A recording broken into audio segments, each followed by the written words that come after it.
Now, an El Nino has been declared by the Solomon Islands Meteorological Service for the Solomon Islands. As of last night, information from the Meteorological Service indicates that El Nino is now underway in the Central Pacific. This is based on ENSO indicators such as warmer sea surface temperatures dominating the Central Pacific, while the Southern Oscillation Index is now aligned with an El Nino state. Now, for the Solomon Islands, this means the country can expect below average rainfall or rainfall deficiencies throughout the year, which could increase the risk of drought and affect tropical cyclone activities.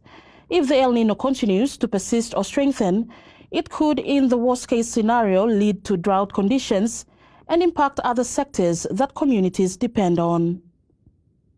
What is concerning for us now is shortage of drinking water.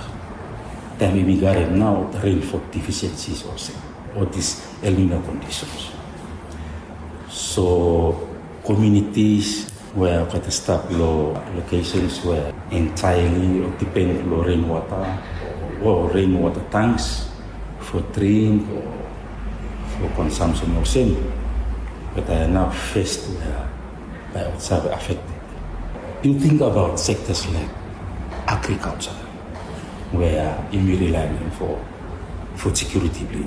You think about education, health. This will a rainfall deficiency here.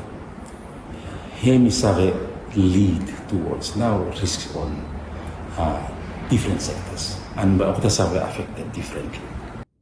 Models used by the Meteorological Service to monitor the El Nino event indicates that if conditions persist, it could last until the end of the year. Now, communities in some parts of the country are already experiencing the impacts of El Nino, including the drying up of water sources. Meanwhile, authorities have convened meetings to initiate processes aimed at assessing the situation and planning appropriate responses. There are a number of impacts that has been clearly appearing in social platform, Facebook specifically.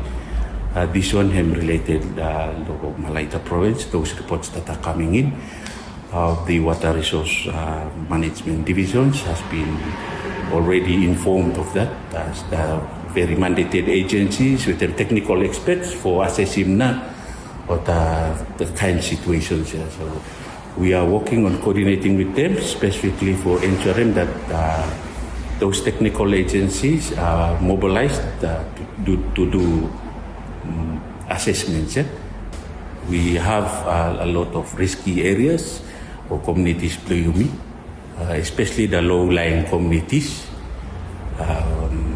Usually, Otana is very sensitive for monitoring because time we get less rainfall, water lenses go low, and access to lot of water will become troubling. So I think based on the experiences low 97 and 98 and also 2015 and 2016, you will continue for utilizing those experiences for helping me guide him the whole response what appropriate way for him to deal with them in drought or long period of water issue. Communities are being urged to remain vigilant and take early action to conserve water and prepare for any major impacts.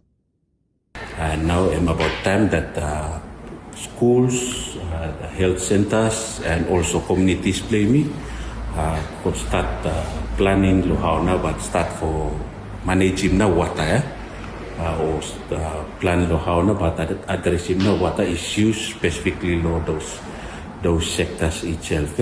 As mostly schools but really require them now water for continue the classes block there.